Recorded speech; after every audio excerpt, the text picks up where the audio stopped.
So first off, let's talk Microsoft or Xbox. Now, I do not own an Xbox. I don't even own nothing Microsoft. Like, I had an Xbox back in the day, like the original big box with Fable and GTA San Andreas. But at the time, I had a PS2, and those were the only games that interest me on Xbox. So I just traded it in towards stuff for my PS2. Wasn't really too big into Xbox gaming. I feel like a lot of PC gamers and first person shooter lovers kind of latched on the Xbox in the earlier years. Which is nothing wrong with it. If that's your platform of gaming, I understood. Like, they probably had the games that you like the most on that console, right? Like Sony, they have the games I like the most on their console, so that's why I'm a fan of them. But the biggest problem I see with Xbox right now is first they tried to do that Steam Deck thing that like cost a ton of money and pretty much pissed a bunch of people off. Like $1,000 Xbox Steam Deck. That was crazy as hell. Trying to get into the handheld market. So instead of making a Steam Deck, they just went ahead and said, fuck it, we'll just buy Steam. Boom, they bought Steam, which is a good move in my mind because Steam is a pretty popular platform. I do not have a Steam account, but there are some games on there that aren't anywhere else that I would like to play. So, understood why Xbox would grab up Steam, and I think that's a plus.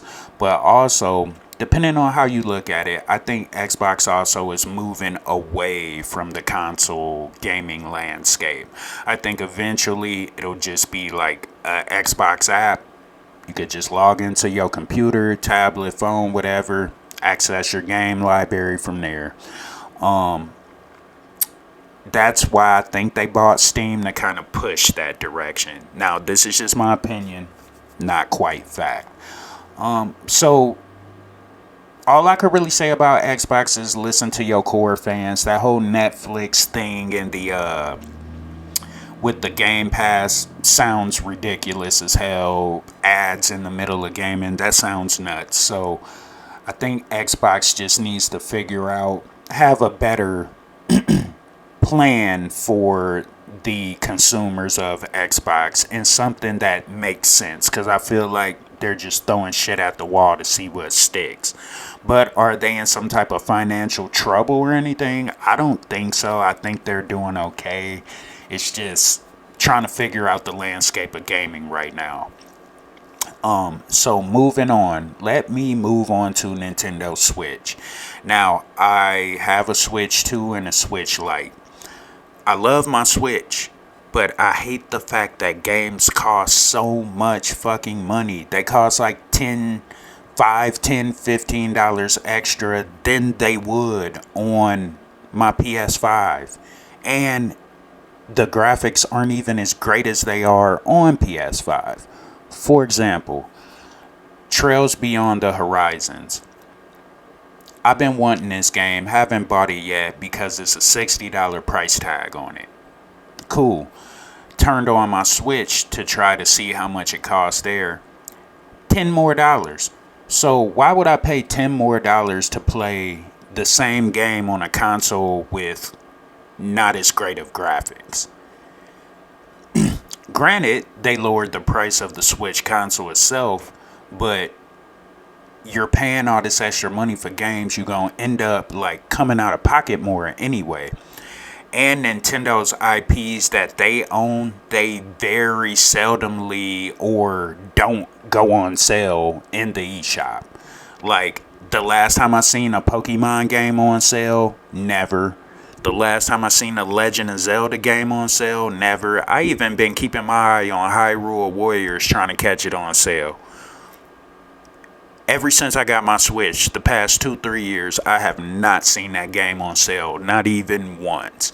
So, Nintendo is tighter with their IPs, and it's more expensive when it comes to buying games. I just did a buyer's guide on Xenoblade Chronicles. I pretty much spent about $300 just on video games. That's how expensive the Switch can be sometimes, depending on what you play. But other than that, I think it's a system that's aimed towards kids, but a lot of adults mess with it because Nintendo has been a staple even in our childhood. So, Nintendo, hopefully, you could do something about these game prices, man. They're just out of control. And don't get me started on the key card. That whole shit don't make no sense to me. I might as well just download the game, but I did see that you can trade in key cards at the game store too, so it's like a physical game as well. It's just so stupid to me. I don't even know why they did it, but at the end of the day, Nintendo, you got some pricing to handle for the most part for me. And last, before I get out of here, let me go in on my favorite, the PlayStation or Sony. Now, I love Sony to death. I have PlayStation 1 all the way up to 5. I have a PSP. I have quite the game collection. A lot of the games you see me review are PlayStation, PSP, Sony, whatever. They raised the price of their console, which I don't understand why, because it's been out for a while. So that's kind of fucking annoying. Like, if you're gonna try to bring new people to your console or to your thing, I don't think raising the price over the years is gonna help that. Granted, you got your PlayStation Portable, which is a efficient, cheaper way to access games from your library and stuff like that. But unless you have a PS5 console, I don't really. All you can really access is just the cloud of games from PlayStation Plus. So I do think Sony is taking tips from both Nintendo and when it comes to their handheld stuff and Xbox when it comes to other things. I don't really have none to complain about with Sony outside of the console prices going up and the dynamic pricing. Now, from what I've read, it's basically like the more you buy, the less deals you will come across. I think it should be opposite. I think it should be, hey, since you don't buy that much, you got to buy your way into getting more deals. I feel like that makes more sense. Understood they're trying to bring new people over by like, hey, we'll give you more deals, but you raise the price of the console. So now they got to buy the console. They're going to get deals up to a certain point to when they won't get them no more, which don't make fucking sense to me. I feel like leaving the console the same price or even lowering the price point a bit, even if it's $10-$20 lower, you lowered the price, right? Lower the price a little bit, and kind of switch that dynamic pricing. When people buy so much, whatever, or get rid of it. Like, I feel like you could actually just, if you really want to get somebody to purchase something, give them a $5 or $10 credit towards their next purchase.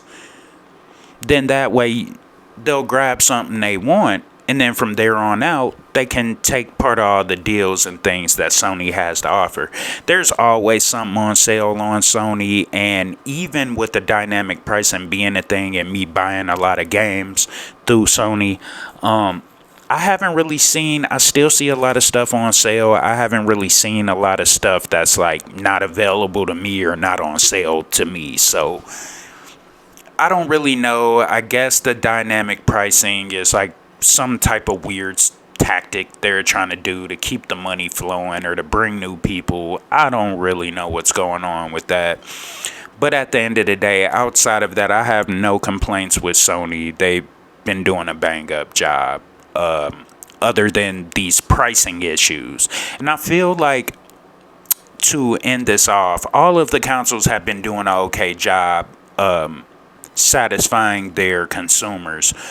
But when game pricing and weird things come into play and you can only download this, can't download that, delisting games and all kinds of stuff. It gets into a gray, murky area, and we have no choice as consumers but to complain. So, like I said, Xbox, hopefully that whole Netflix thing doesn't like fuck you up. Nintendo, lower the fucking prices of your games. Like, come on, man, this is crazy. And PlayStation, please don't do dynamic pricing. That shit sounds nuts. But it's your boy, OG Spade.